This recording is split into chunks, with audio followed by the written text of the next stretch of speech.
Bonjour, alors je me présente, Guillaume Hachet, développeur full stack.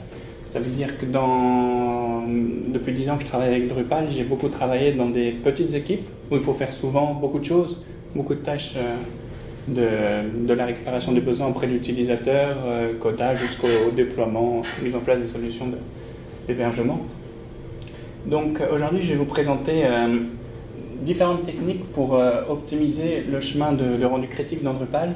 Ce sont le chemin de rendu critique, c'est toutes les techniques l'on va mettre en place pour que la page s'affiche le plus rapidement sur un téléphone ou sur un ordinateur, sachant que quand on considère que l'information est affichée, elle n'a pas forcément fini de se charger. Elle va peut-être pouvoir continuer de se charger en background et l'utilisateur va déjà pouvoir l'utiliser.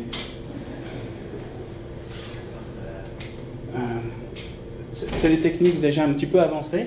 Donc on va faire un petit tour rapide des optimisations qu'on aurait dû faire déjà jusqu'à maintenant, comme utiliser du PHP 7, configurer la compression gzip sur le serveur, utiliser des modules qui vont nous minimiser les fichiers et faire du bundling, typiquement sous Drupal 8 Advanced Aggregation, demander aux intégrateurs de nous faire des sprites ou alors utiliser dans notre task runner comme Gulp une recette qui fait des sprites tout seul, utiliser les CDN pour les librairies qui ont beaucoup de chances de se retrouver ailleurs comme jQuery, où jQuery se retrouve sur 13,7% des 10 000 sites les plus utilisés au monde. Ça veut dire qu'il y a quand même pas mal de chances qu'un utilisateur ait été sur un de ces sites et donc une version de jQuery qui va bien dans son cache. Bon, après, il faut que ce soit exactement la même. Des techniques de positionnement des fichiers, comme mettre les CSS en haut, le JavaScript en bas de la page HTML, et utiliser peut-être des systèmes de cache comme Varnish, Squid. Ensuite, avoir des DNS Anycast et utiliser du HTTP2 si on peut au niveau de son serveur. Donc voici toutes les optimisations qu'on va considérer ont été faites pour un site web sous Drupal. Donc ensuite, on va partir aussi du principe qu'on a utilisé un framework pour notre thème. Donc là, par exemple, on a utilisé Bootstrap pour utiliser toutes les mécaniques de grid ou de reset CSS.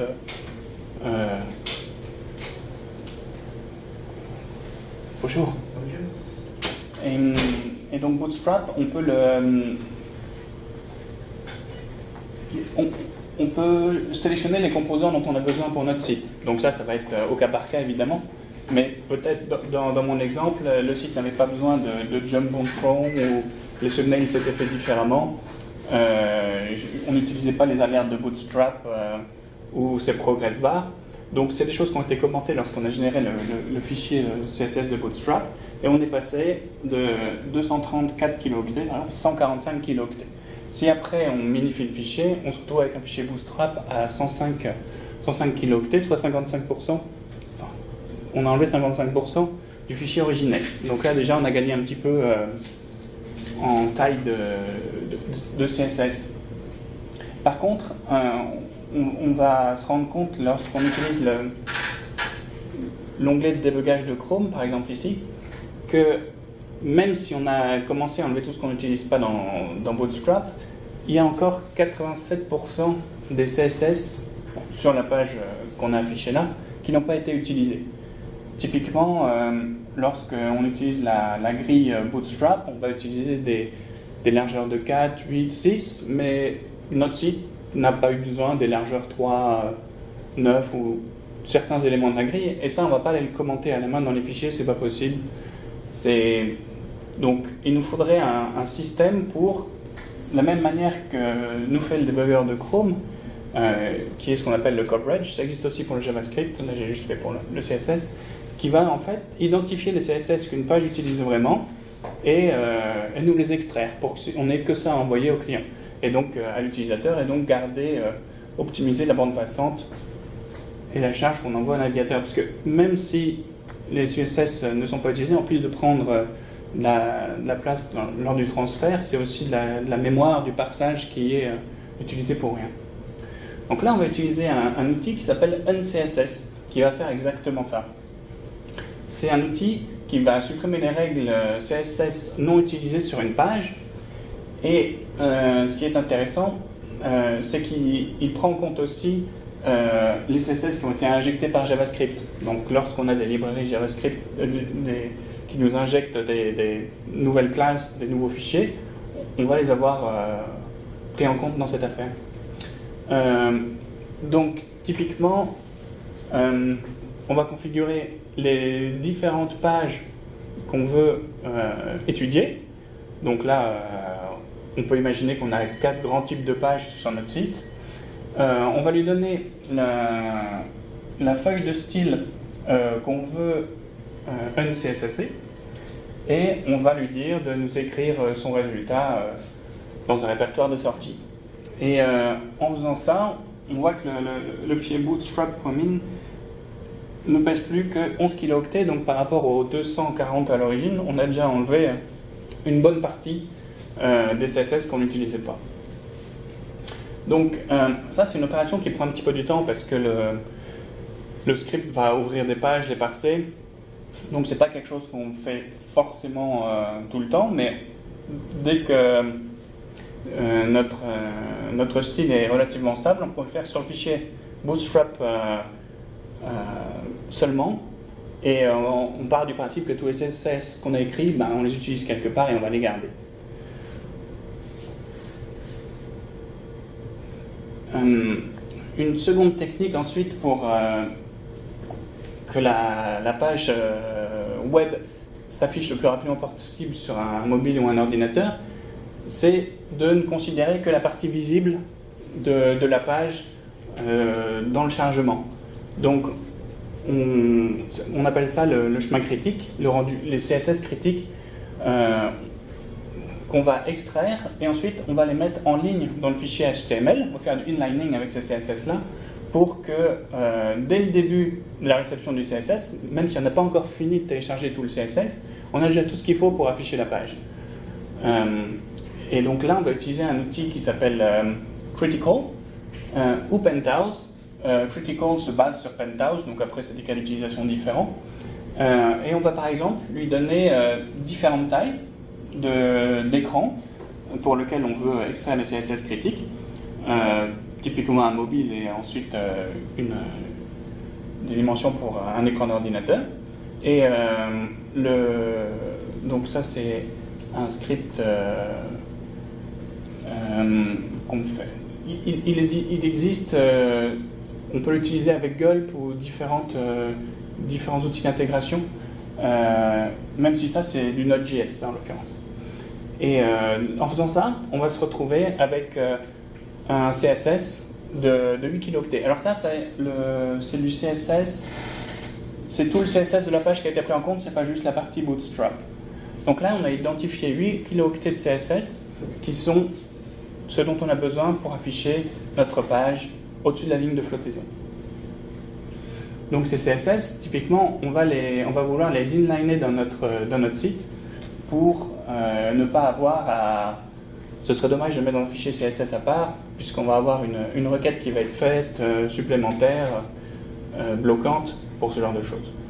Donc dans le fichier de votre thème, typiquement, dans le préprocess HTML, on va écrire cette petite fonction, un petit bout de code, qui va en fait aller voir dans un répertoire de votre thème, qu'on va appeler, en l'occurrence ici, CSS Critical, et si on trouve un fichier CSS pour le chemin, la route sur lequel on est, on va le prendre et on va l'inliner dans notre header.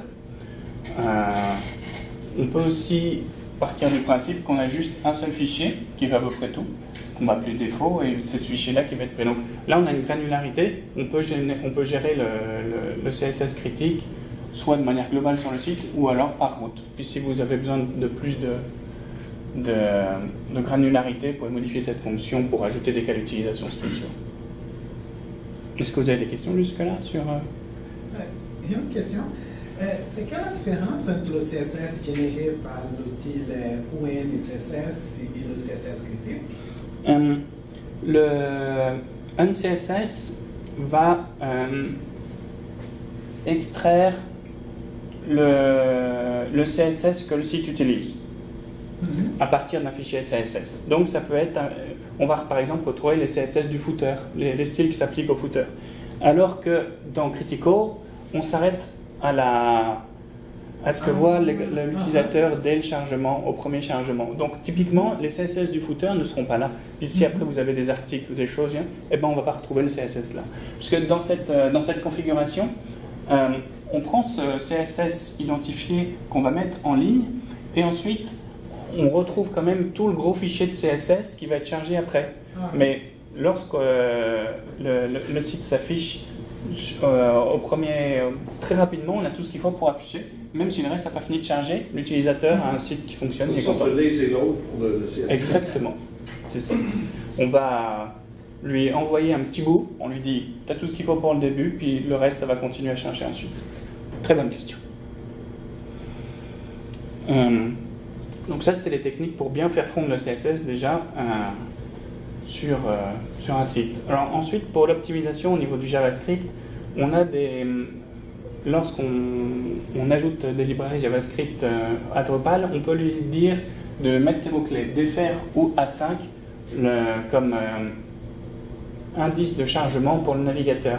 Lors d'une exécution normale, dès que le parseur HTML du navigateur détecte qu'on a mis un lien vers un fichier JavaScript, il va s'arrêter de faire ce qu'il fait, il va le télécharger, il va l'exécuter. Et là, par exemple, en lui mettant le mot-clé defer, on va lui dire qu'il peut continuer à parser le HTML, mais en parallèle, il va télécharger le script. Et quand il aura fini avec le HTML, il va exécuter le script. On a ensuite le mot-clé A5 qui, lui, va exécuter le script dès qu'il aura fini de le télécharger.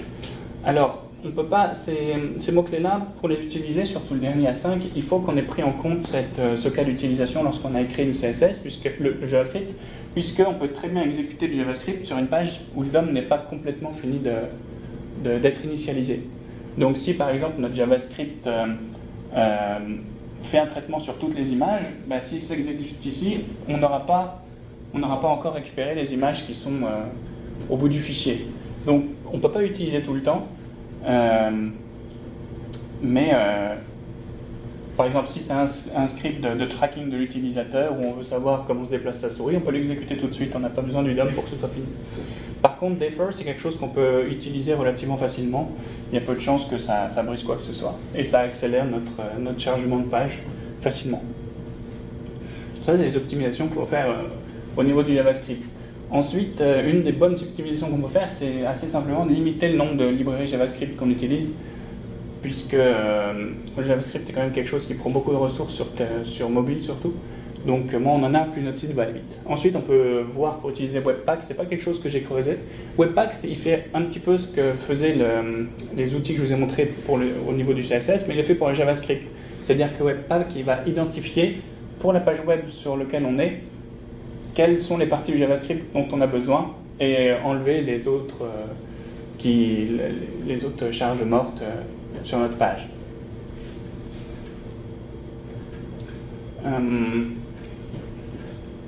Alors, pour optimiser les images, je ne sais pas si vous savez très bien quelle est la différence entre les cas d'utilisation entre le PNG et le JPG. Le PNG, c'est un format de fichier qu'on appelle un format d'image qui est pixel perfect, contrairement au JPG qui peut déformer l'image. Donc, le PNG, on va l'utiliser lorsque on veut avoir un très bon contraste ou quelque chose de sharp, comme du texte. On ne veut pas que les caractères bavent un petit peu, soient difficiles à lire. Le PNG est parfait pour ça.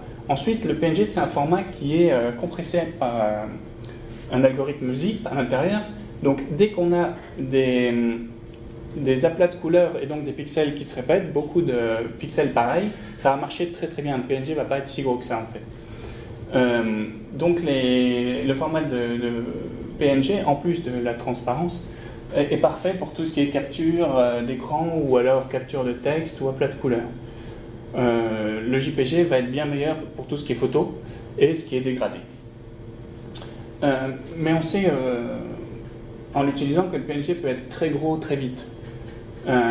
Et il existe une librairie qui s'appelle PNG Quant qui en fait va optimiser le choix des couleurs dans le PNG et faire des manipulations qui font que le fichier va se compresser encore mieux.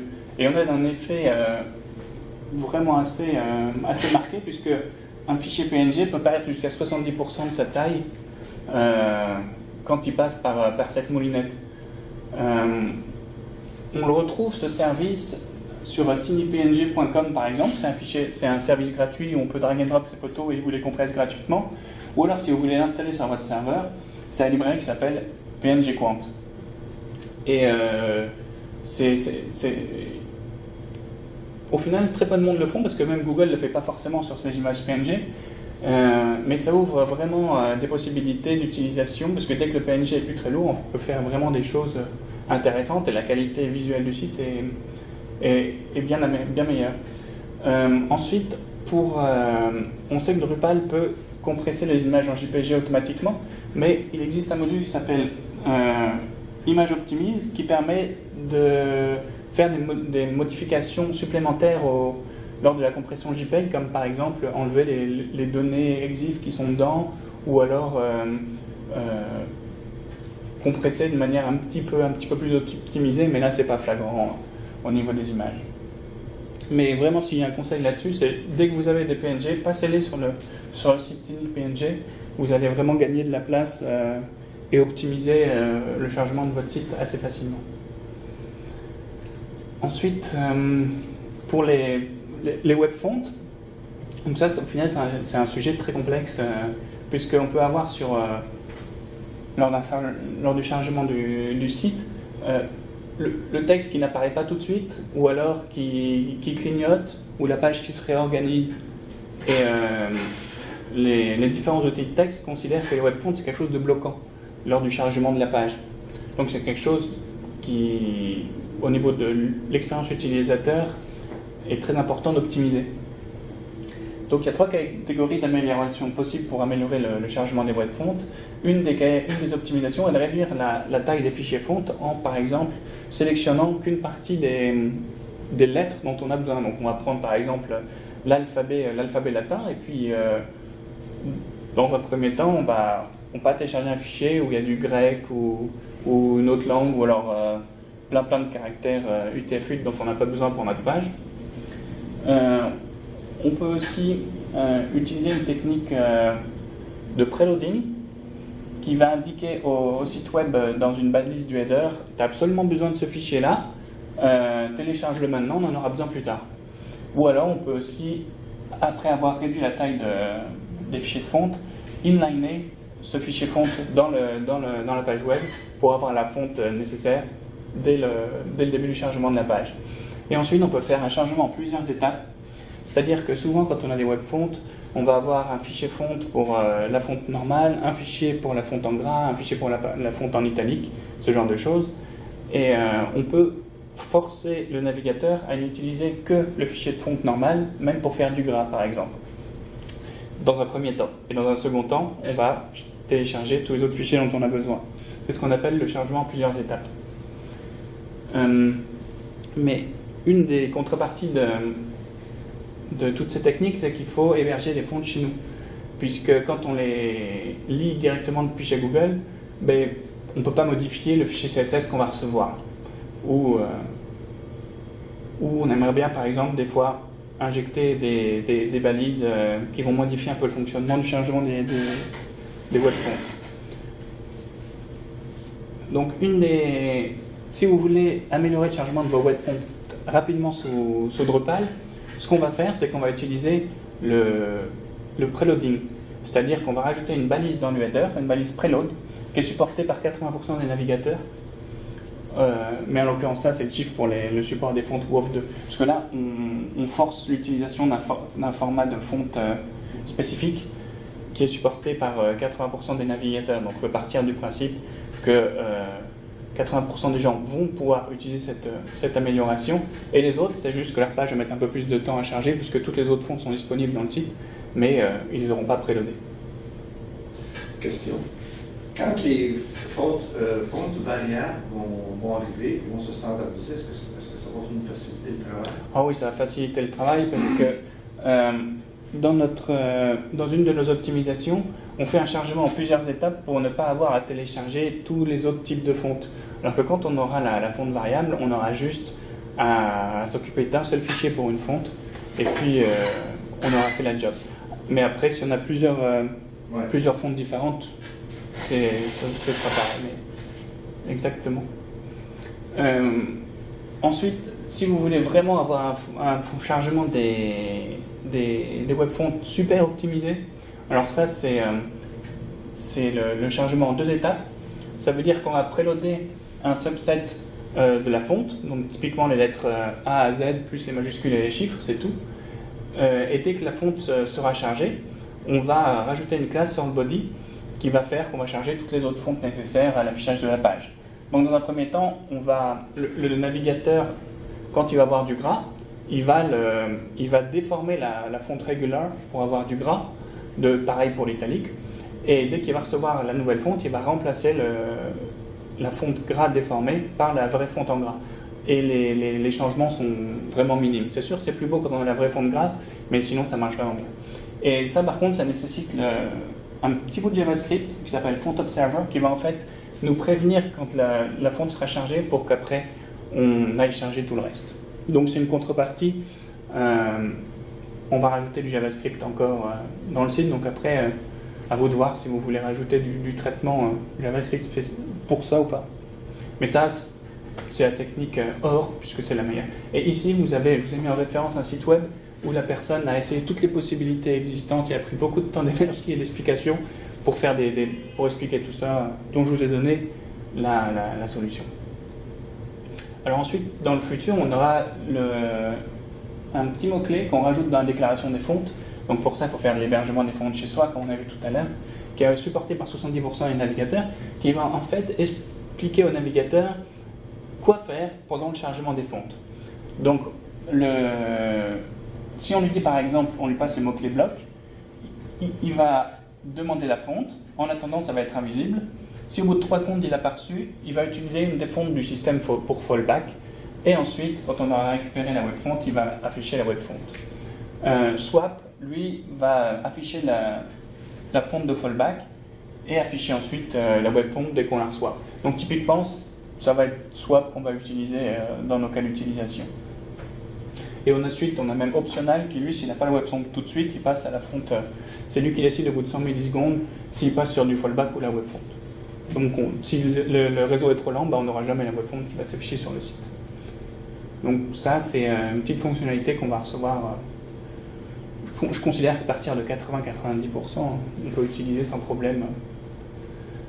Souvent, c'est Internet Explorer qui est à la traîne, forcément. Alors ça, c'est l'explication des fontes des variantes, dont le support est à 67% en ce moment. C'est-à-dire qu'on n'aura qu'un seul fichier de fonte qui va nous donner le gras, l'italique. Toute l'information se trouve dans un seul fichier.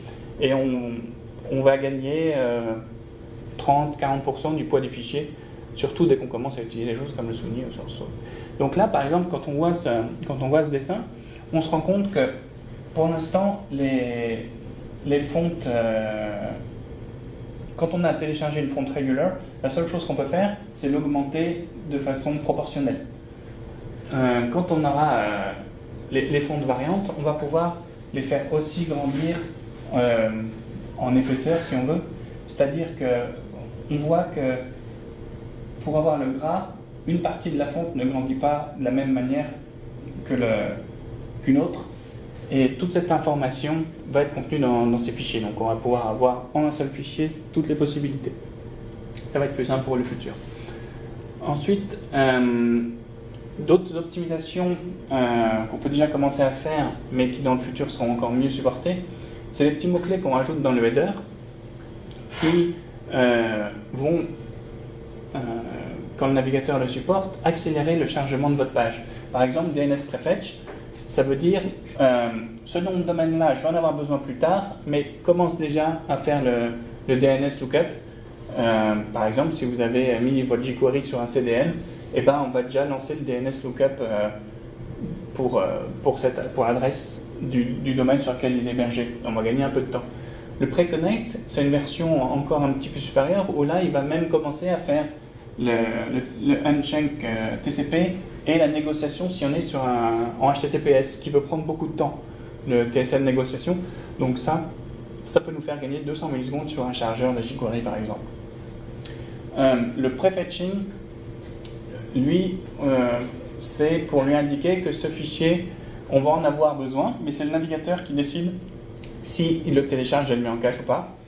Le preload, c'est exactement comme le prefetching, mais là, on lui dit que c'est obligatoire. Donc, typiquement, c'est le petit mot-clé qu'on utilise pour notre fonte. On lui dit télécharge vraiment ça, t'en fais pas, on en aura besoin plus tard. Et le pre-rendering, ça, c'est une technique qui va charger en tâche de fond une autre page web. Typiquement, c'est ce qui est utilisé sur Amazon ou sur Google. Quand vous êtes arrivé en bas de la page de résultats, le navigateur il a déjà téléchargé la page d'après. Comme ça, dès que vous cliquez sur la page numéro 2, le résultat s'affiche tout de suite. Donc ça, c'est quelque chose qui n'est pas encore trop supporté, mais où dans certains cas d'utilisation, va vraiment améliorer l'expérience utilisateur. Ensuite, je vais finir par vous parler d'un module qu'on met au niveau du Apache ou du Nginx qui s'appelle PageSpeed. Donc au niveau de votre Apache, si vous avez la main sur le Apache et que vous installez ce module qui est développé par Google, ce module out of the box va vous améliorer les performances du site web d'une manière assez incroyable. Parce que par exemple, il va identifier les CSS critiques, tout ce que je vous ai présenté avant, lui il va le faire tout seul. Donc en fait, il va envoyer la page telle quelle à peu près, à l'utilisateur, et au bout de 2-3 fois, les utilisateurs envoient du JavaScript au serveur PageSpeed avec toutes les classes qu'ils ont vraiment utilisées sur la page. Donc le serveur va se souvenir que pour une page donnée, dans les CSS, voilà vraiment la partie qu'on a utilisée. Ensuite, il peut injecter des instruments de mesure pour les performances de la page. Donc si on veut savoir le temps de chargement, le temps de passage du DOM, le temps de chargement de la page, et qu'on n'utilise pas Google Analytics, ce module va le faire. Il faut savoir que Google Analytics il va être bloqué dans certains cas d'utilisation comme la navigation ou dans un onglet où on ne veut pas être traqué. Le navigateur va couper tout ce qui n'est pas sur le domaine. Donc Google Analytics ne fonctionne pas dans ces cas-là. Tous les adblocks aussi vont bloquer une partie des adblocks va aussi bloquer Google Analytics. Donc ça permet aussi d'avoir une information complète. Ensuite, ce que va faire ce module, c'est qu'il va, par exemple, si c'est un navigateur Chrome qui demande votre page, lui il va remplacer toutes vos images JPG par des images compressées en WebP. Juste pour ce navigateur-là. Et il va aussi les redimensionner. Par exemple, si on n'a pas mis en place plusieurs versions d'une image sur notre site Drupal, une pour le mobile, une pour l'ordinateur desktop, et ben, lui va redimensionner tout ça à la volée. Il va aussi combiner, minifier les CSS, les JavaScript. Il peut aussi faire des spreadsheets automatiquement. Et il peut aussi mettre tout le CSS qu'on a mis, le CSS critique qu'on a mis dans notre page, lui, il va la mettre seulement au premier envoi à l'utilisateur. Ensuite, il va le mettre en cache sur le navigateur de l'utilisateur et le serveur ne l'enverra plus jamais. Puisque un des problèmes qu'on a en mettant le CSS critique dans le navigateur, c'est que c'est une charge qui se trouve à chaque appel de page, alors qu'après le premier appel, l'utilisateur a toutes les CSS en cache sur son ordinateur, et donc il n'a plus à les utiliser en théorie, il les a déjà toutes. Donc on rajoute des éléments qui ne sont plus utiles. Et il fait encore bien plus de choses, c'est un module qui est assez lourd, il fait 150 mégas à peu près, je crois, c'est quelque chose de gros. Mais si vous pouvez, si votre hébergeur vous permet de rajouter ce genre de choses, ce sont des optimisations qu'on a out of the box fort appréciables. Donc voilà, j'espère que j'ai pu répondre un petit peu à vos attentes au niveau de l'optimisation du chargement rapide de vos pages web. Et si vous avez des questions, je me ferai un plaisir de vous répondre suivant mes connaissances. Ouais. Alex. Quand on fait un spreadsheet, est-ce qu'il faut que toutes les images aient la même dimension? Ou si c'est capable de gérer des petites images, des ouais, ça va être capable de gérer notre image de fond, on va pouvoir découper le petit carré qui va bien. Ouais. Monsieur. DNS Prefetch, est-ce que c'est inclus dans les options, les paramètres de Advanced Aggregation? Ouais. Okay. DNS Prefetch, il fait partie de Advanced Aggregation. Ainsi que les autres? Non, juste DNS Prefetch. Okay. Ça, on va les utiliser avec le petit bout de code que j'ai mis ici, à mettre dans le temp. Ce petit bout de code-là vous permet de faire ce genre de choses.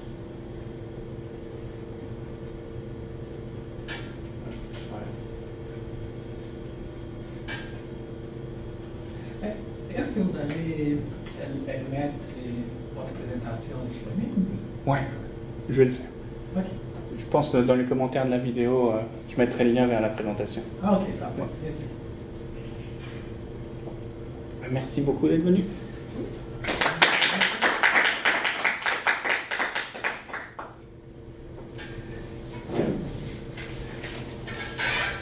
Une question. Le DNS Preload, vous avez dit qu'on ajoute dans le code, c'est dans l'attribut? Oui. Ok. Ça va nous fabriquer, ça va nous faire, dans notre header, on va avoir une balise qui va s'appeler preload avec cette variable, cette valeur. Et le navigateur, donc le support de ça, je crois qu'il y a à peu près de 80% le preload et 72%. Ça veut dire, je pense que peut-être Firefox ne supporte pas en plus d'Internet Explorer. 72% des navigateurs vont télécharger ça, le mettre de côté et l'utiliser dès qu'il y aura besoin. Merci beaucoup.